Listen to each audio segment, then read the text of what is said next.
ini saya berada di Danang, tepatnya di kota Tunisia. Ini suasana pada sore hari. Cuaca menunjukkan sekitar 26 derajat Celcius. Saat ini cuaca cerah, musim semi, tidak terlalu panas juga tidak terlalu dingin. Sekitar sini ada beberapa kafe atau restoran. Di sini juga disediakan beberapa kursi untuk bersantai-santai. Demikian laporan dari saya, Ahmad Purkoni, Tunis. Pemandangannya indah sekali. Danau, lalu jalan, tidak bertolak dari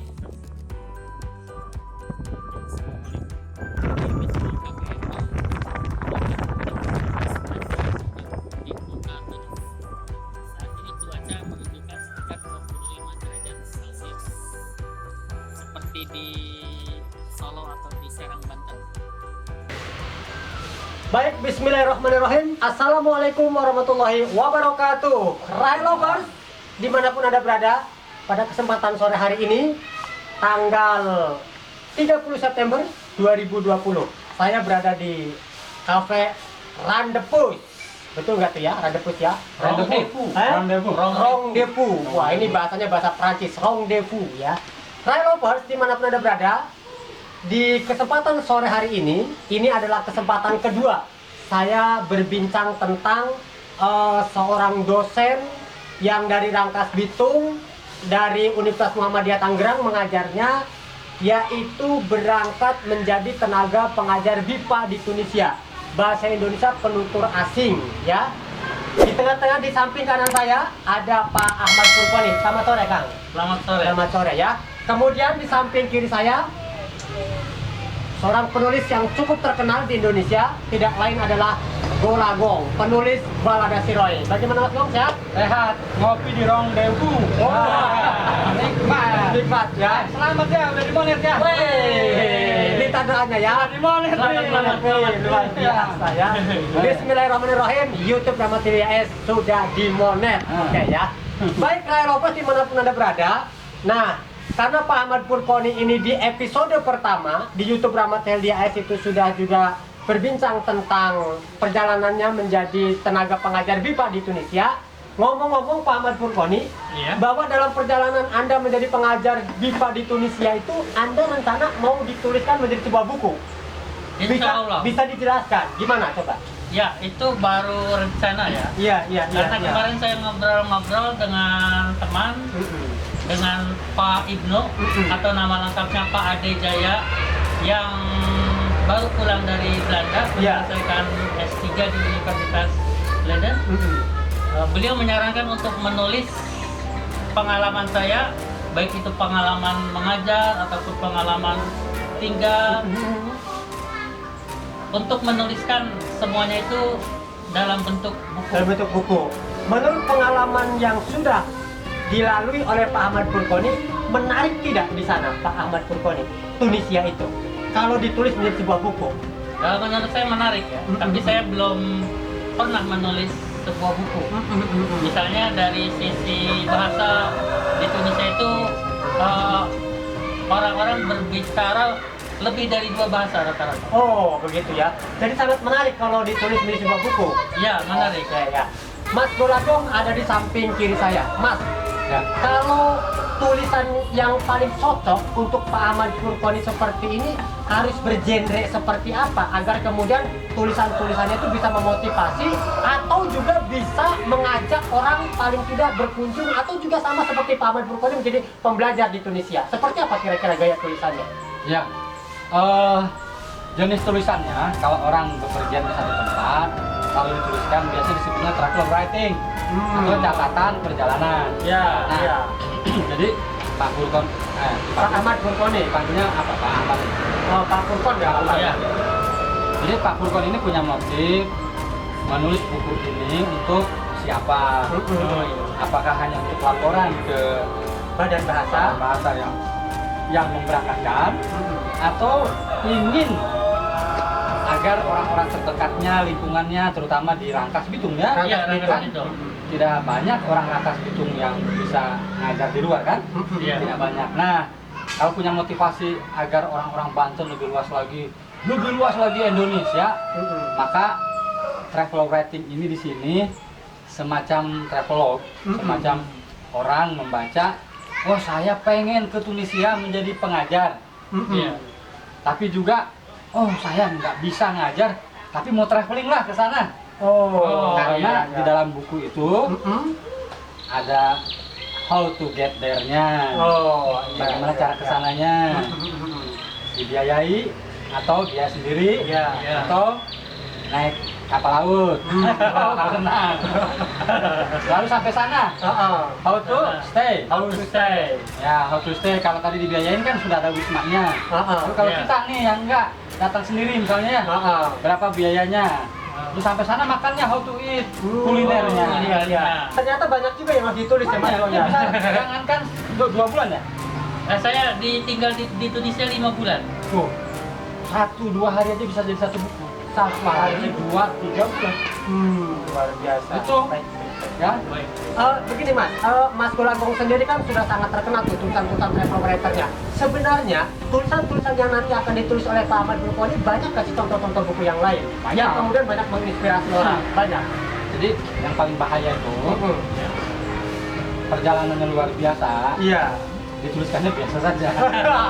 Jadi tidak memotivasi orang ya. Jadi kayak tulisannya kayak berita. Kalau bahaya tuh. Iya. Jadi travel writing itu sebetulnya jurnalisme sastrawi. Jadi ingat, travel writing itu jurnalisme sastrawi.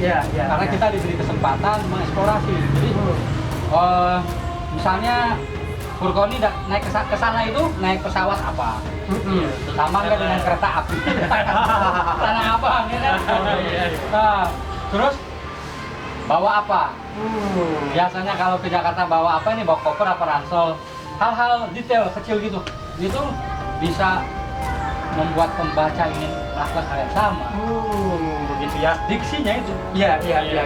Sangat luar biasa sekali Rai Lovers dimanapun Anda berada. Berarti pengalaman-pengalaman yang sudah kita dapatkan itu harus juga betul-betul menguasai teknik penulisannya. Agar kemudian pembaca ikut merasakan syukur-syukur termotivasi untuk bagaimana melakukan hal yang sama terkait dengan jalan-jalan atau pembelajaran di luar negeri. Kira-kira itu ya.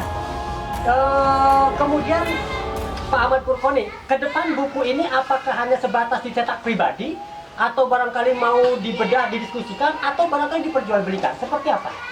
Kalau seandainya nanti perjalanan Tunisia harus diperjualbelikan dong. Harus diperjualbelikan? Iya. Makanya harus bagus bukunya. Harus bagus. Tadi Pak Ahmad Burkoni sendiri bagaimana? Ya, jika memungkinkan begitu. Diperjualbelikan, dibedah, didiskusikan banyak orang. Ya, jika memungkinkan, jika banyak yang minat, mungkin. Karena ya semua orang bisa ke Tunisia. Iya. Tuh, rasa syukur itu yang harus dijemput ya, banyak tulisan. Setiap orang yang bepergian itu memiliki pengalaman yang luar biasa.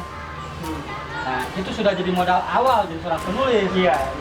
Karena jenisnya travel writing. Jadi dia tinggal mencurahkan perasaan saja.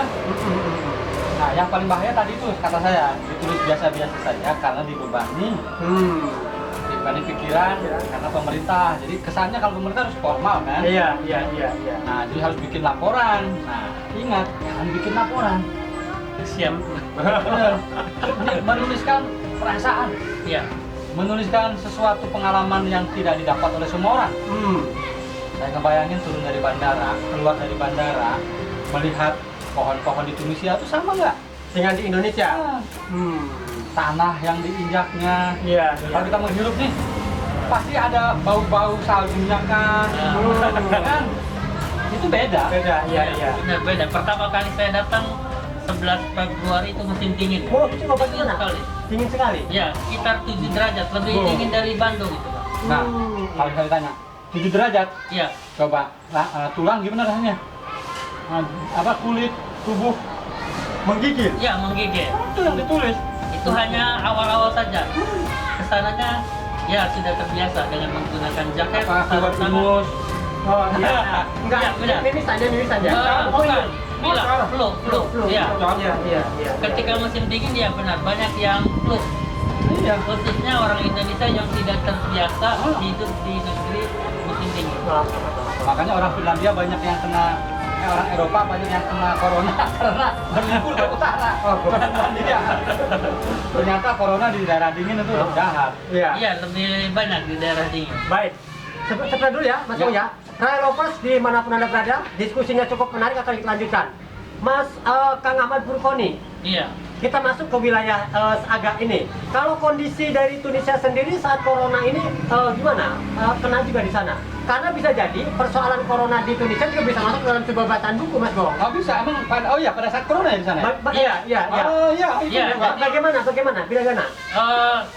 Kurang lebih 1 bulan setelah saya tinggal di Tunisia, itu Tunisia terkena corona juga awal Maret. Iya. Nah, kalau kamu bisa, itu kan setting waktunya 2020. Iya, Setting ceritanya corona. Kalau kamu bisa memasukkan corona ke setiap kata, luar biasa. Artinya buku ini akan dibaca publik dunia. Jadi corona di Tunisia apa ya? Misalnya Tunisia berbau corona saat kamu ke sana kan? Iya. Kamu ke sana itu coronanya belum kan? belum. Pertama Tempat dapat kamu belum. di sana, Setelah 1 bulan. nah, setelah 1 Iya. bulan, Itu bisa dituliskan. bisa itu. Oh, luar biasa. Dan itu Anda merasakan juga ya? Ya, saya merasakan pengaruh lockdown di Tunisia. Sebentar. Bicara lockdown. Kalau bicara lockdown di Banten nih, Iya. lockdownnya itu kan kayak nggak jelas begitu, Mas. Yang lockdown Ya. yang mana, kotanya yang mana. Jadi orang lockdown tuh yang mana lockdownnya bingung saya. Karena ketika masuk ke kota Serang nggak kelihatan lockdownnya itu. Tunisia lockdown tuh benar-benar semua orang di dalam rumah atau bagaimana? Ya, jadi ketika akhir Maret Iya. pemerintah Indonesia mengadakan lockdown, itu semua orang tidak boleh pergi lintas kota. Lintas kota. Ya, misalnya saya tinggal di Sus, saya tidak bisa pergi ke Kota Tunis atau Monastir atau juga Kairouan. Menarik, Itu dijaga oleh kepolisian. Bahkan transportasi umum seperti kereta api ataupun bis itu tidak ada, yang ada hanya taksi. Dan taksi pun hanya bisa digunakan di dalam kota. Nggak beroperasi. Yang lain tidak beroperasi saat lockdown. Terus disubsidi nggak rakyatnya? Setahu saya disubsidi Oh. untuk rakyat Tunisia. Itu akan menarik ya kalau misalnya ketika aku pulang ke Rangkas Bitung, ternyata masyarakat di Rangkas Bitung tidak percaya ada corona. Sementara di negara Tunisia sendiri, saya beda ya. Oh jadi sama, artinya persoalan corona di Indonesia dan sana juga sama. Dan teman-temanku sendiri juga tidak percaya bahwa corona itu ada. Nah, baik, sebentar kita lanjutkan. Tapi ketika Anda pulang ke Indonesia di pada bulan Juli, ya, Iya. Bagaimana kondisi corona? Apa sudah selesai di sana atau sudah berhenti? Jadi ceritanya setelah lockdown kira-kira sampai akhir Mei, Iya. itu di Tunisia sampai 0 kasus, tidak ada kasus baru beberapa hari. Pas lockdown itu Ya, setelah lockdown. Setelah Iya, lockdown. ketika lockdown. Setelah lockdown itu pertama kan yang boleh dibuka hanya perbatasan kota, perbatasan negara masih ditutup. Itu kalaupun ada kasus baru itu hanya yang di bandara, warga Tunisia yang dari luar negeri itu ketika diperiksa kena. Jadi sampai saya pulang awal Juli itu tidak ada kasus baru dari dalam Tunisia. Oh iya. Kamu dapat surat keterangan sehat di sana? Ya, sebelum pulang harus Ngurus ya? iya, kita harus tes PCR. Itu syarat untuk pulang ke Indonesia. Baik ya. Dasar ya, bagus ya. Bagus, ya. Ternyata secara tidak langsung disampaikan dalam diskusi kita kali ini bisa ya disebut di sana masyarakatnya itu patuh terhadap aturan pemerintah. Ya, Patuh ya. ya, tapi setelah bandara dibuka, informasi yang saya dengar, Iya. sekarang ada lagi, kena lagi corona. Coronanya. Iya. Oh, syukur alhamdulillahnya pemuda Rangkas Bitung ini sudah pulang ke Indonesia ya. Kalau belum pulang dia tertahan di sana ya. Baik, Trial Lovers, diskusi tetap akan kita lanjutkan. Ada beberapa pertanyaan yang harus kita cermati bersama. Mas Kurangkong berkaitan dengan penulisan buku. Kan dalam konteks Kang Purkon, Pak Ahmad Purkoni ini ke Tunisia itu kan adalah pembelajaran. Iya. Pertanyaan saya, bagaimana situasi pembelajaran di saat corona di sana, di Tunisia? Ya, benar. Ya, kampus ditutup, Ya? jadi pembelajaran juga ujian ditunda. Ditunda. Ya, sejak akhir Maret sampai Idul Fitri. Artinya pembelajaran itu lewat daring, dalam jaringan, atau mohon maaf, Anda sendiri ketika ngajar itu menggunakan aplikasi apa untuk mengajar para mahasiswa? Ya, karena saat itu sebagian mahasiswa saya belum siap menggunakan Zoom atau video call. Jadi mereka hanya siap dengan menggunakan tulisan aja. Kita punya grup di kelas, grup messenger. Ya, berarti saya hanya memberikan tugas lalu mereview hasil siswa hanya melalui tulisan. Karena banyak alasan, ada yang koneksi internetnya kurang bagus, karena tidak semua mahasiswa tinggal di kota. Banyak juga yang di perkampungan karena lockdown, mereka pulang kampung. Tapi setelah lockdown itu bulan Juni, kampus dibuka kembali dan pembelajaran di kelas seperti sedia kala. Begitu juga ujian akhir. Oke, Mas Gong, dalam konteks penulisan buku, hal yang menarik bicara tentang pembelajaran. Jadi itu bisa di tengahnya ya.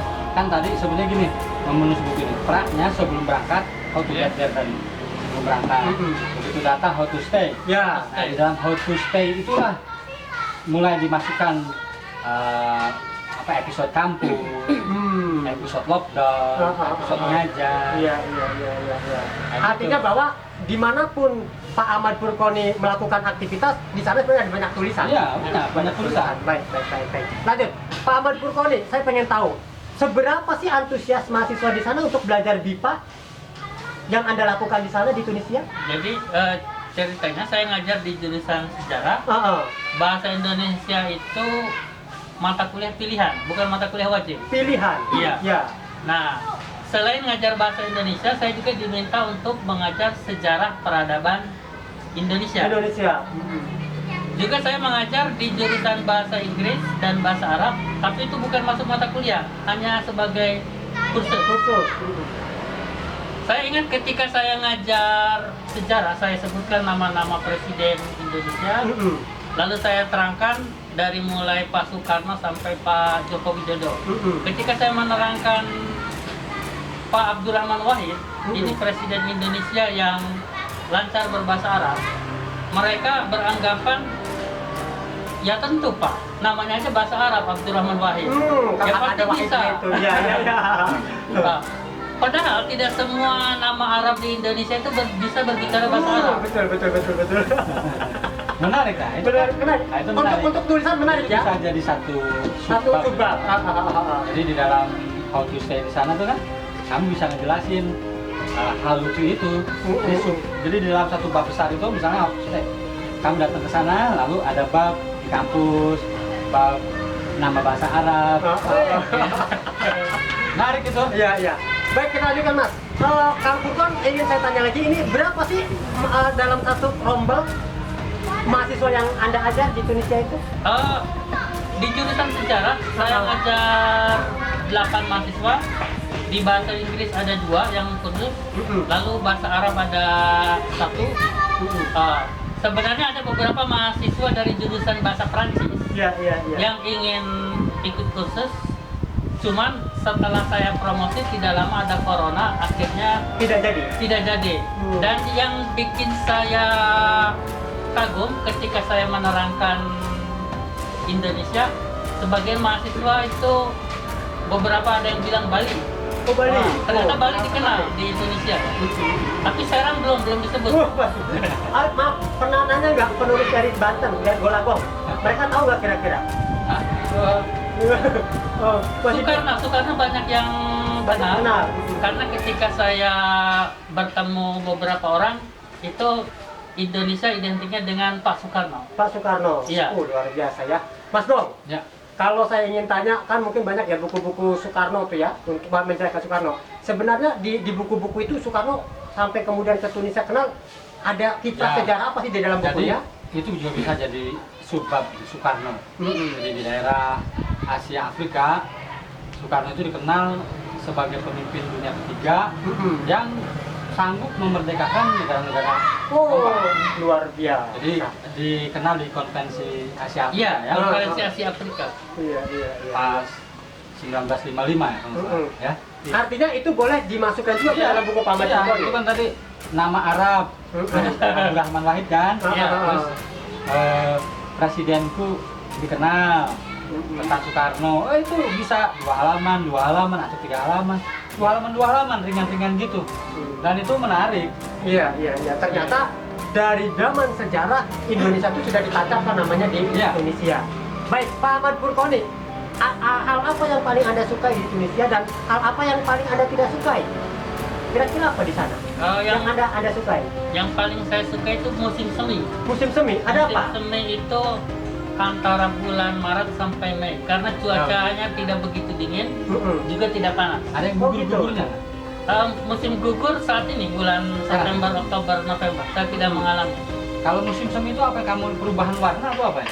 Kalau musim semi itu Cuaca. banyak bunga-bunga yang Muncul, ya? Ah. Cuaca juga enak ya, tidak dingin juga tidak panas. Itu cocok untuk berwisata pada musim semi. Cuman kalau ditulis ya, Luar biasa ya.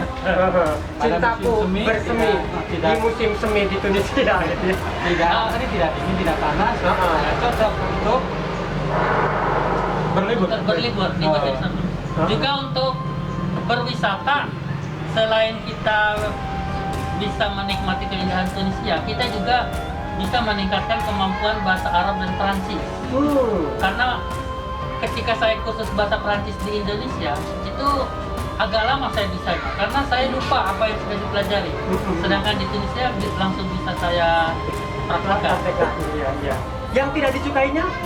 Yang tidak disukai, Musimnya, perempuannya, atau barangkali warganya, atau barangkali yang lainnya, yang mana ya? Atau suka semua? secara umum saya suka Suka semua ya? Mas Gong, Ya. terakhir, dari perjalanan yang sudah tadi dikupas tuntas oleh kita bertiga di sini, kalau memasukkan unsur percintaan, karena kita tahu bahwa Pak Ahmad Burkoni ini dari Indonesia dan mungkin kan melihat perempuan-perempuan itu kan Arab-Araban. Udah nikah belum? Hah? Udah nikah? Kita doakan mudah-mudahan sudah. Ya. Kalau belum memang bagus tuh. Nah, maksud saya bisa nggak memasukkan unsur misalkan kecintaan di dalam cerita buku Pak Ahmad Iya. Burkoni? Jadi unsur romance ya. Iya, romance. Apalagi kalau misal tadi belum menikah, itu bisa misalnya ketika mendarat di Tunisia, perjumpaan pertama dengan perempuan di sana di mana? Di mana dan bagaimana? Menit keberapa? Detik keberapa? Iya. Nah, kesan itu yang penting dituliskan. Nah, agar juga pembaca itu disuguhi, begitu ya? Kalau misalnya pernah nggak misalnya dilayani di restoran oleh perempuan, Nah, mesen makanan misalnya, Iya. lalu mendengar suaranya, Iya, nah, benar. hal-hal itu yang harus dituliskan. iya. Baik, Rai Lovers, kita sedikit lagi ya wawancara kita akan coba kita selesaikan. Mas Gong, di dalam buku perjalanan Pak Ahmad Burkoni sebagai guru atau dosen pengajar di BIPA memasukkan unsur romen Iya. dalam catatan perjalanan bagaimana? Diperbolehkan atau ada Ya, keharusan? boleh. Saya juga pernah tuh nulis, ada romance di dalamnya, dan itu memang jadi bumbu menarik, cinta lokasi disebutnya ya. Pak Kang Burkoni ini kan apalagi belum menikah ya. Ya. Jadi misalnya kapan, detik keberapa, menit keberapa bertemu pertama kali dengan perempuan Tunisia, apa yang dirasakan, Ya. dengan suaranya, hidungnya sama enggak dengan- Mata, Ya, bola matanya itu ya. berjilbab apa enggak, Iya. Ini tangannya, wah iya. itu kalau bisa melukiskan itu. Dan itu pembacanya yakin sangat banyak. Ya, jangan dibawa ke pornografi dong ya. Iya, Tapi ini ke satu keindahan. Keindahan, iya. ya. Dengan bisa jadi membandingkan dengan wanita Indonesia atau wanita Rangkas Iya. tempat tinggal Pak Ahmad Iya, Burkoni. bisa. Apalagi kalau misalnya dengan perspektif agama misalnya, Heeh. masjid-masjid di sana itu ada yang sholat nggak sih perempuan misalnya ya? Kalau pakai aspek agama Islam, Iya, kan di iya. sana identiknya Tunisia Islam kan? Iya. Nah, kalau kesehariannya bagaimana mereka berpakaiannya, sekuler kah atau dan sebagainya lah? Iya. Itu menarik, itu bisa satu bab. Ya, artinya Pak Mas Gulagong, selain memang buku perjalanan, nanti bisa beranjak kepada novel tadi ya? Bisa lanjut. Bisa menambahin. Iya. Sering orang lupa bahwa buku travel writing itu tidak ilmiah. Iya. Padahal di situ di dalamnya misalnya ada nilai filosofis, Iya. filosofinya, Iya. sosiologis, Iya. seni, Seni. ekonomi, Iya. budaya, Iya. apalagi ya, time management, apalagi apa? Pendidikan. Ya, pendidikan ya. Itu itu bisa. Nah, perempuan itu maksudnya ke unsur apa? Filosofi kah? Filosofika, Apakah sosiologi ya kan?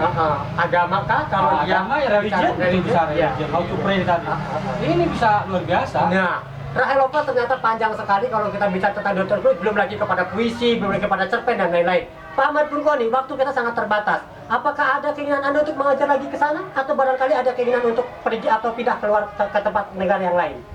Ya, jika saya dipercaya dan diminta untuk mengajar BIPA di negara lain, insya Allah saya siap. Siap. Kalau bikin buku ini, Ah, itu bisa jadi bukti ke mereka. ke badan Kan, bahasa. badan bahasa kan tentu badan bahasa disertakan di dalamnya kan. Iya. Nah, itu kan menjadi satu bukti otentik bahwa guru yang mereka support berangkat ke Indonesia ini bukan sekadar guru, tapi guru yang bisa menulis. menulis. Kebetulan Pak Ahmad Purkoni dosen sebenarnya. Pram dong putih. Pram, iya, ya. Baik, sebagai penutup saya akan sampaikan. Anda boleh kaya setinggi gunung, Anda boleh kaya seluas lautan. Jika Anda tidak menulis, Anda akan hilang bersama sejarah dan masyarakat. Maka menulis untuk keabadian. Salam literasi.